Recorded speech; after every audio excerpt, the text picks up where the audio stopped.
in the National Gallery in Washington, D.C., and we're looking at one of their great canvases. It's the Feast of the Gods, and there are actually three painters involved here, two principal.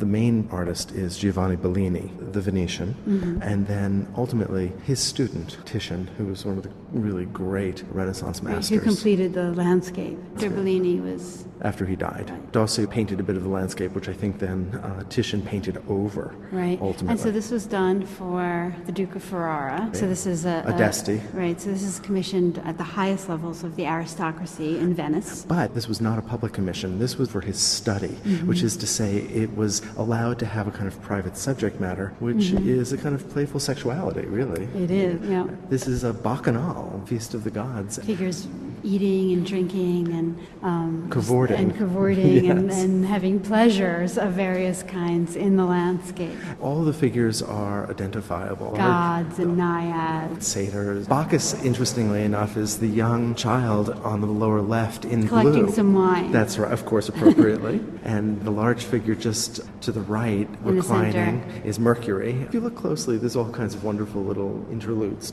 The color is very Venetian in its brilliance and in the way that... jewel-like qualities. That's a result of this privileged place between Italy, between the Florentine tradition on one hand... and the north. And of course, this is oil painting, because the colors could not have been so saturated if it was tempera. If it had been tempera or fresco. The figures really feel a part of the landscape. They're not an excuse for the landscape. They're very much embedded. Although they do kind of form this frieze along a single plane. It looks very classical to me, like a classical relief sculpture. But it's an incredibly complex composition with 18 or so figures who, are all in various positions, and there's a kind of, the figures are interrelated, and there's nothing stiff about the composition. This is really leading into what I consider the style of the High Renaissance, where the figures have a kind of fluidity and grace. They really are representing people with their own motivations. And I love the sunlight coming through. Looks like this part of the landscape that Bellini painted, of the trees, these vertical trees, and that yellow, orange, and blue sunlight coming through on the gorgeous. right, and the light.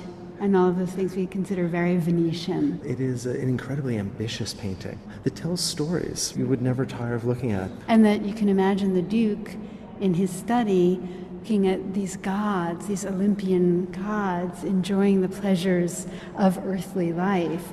So a kind of justification of the pleasures that he enjoys.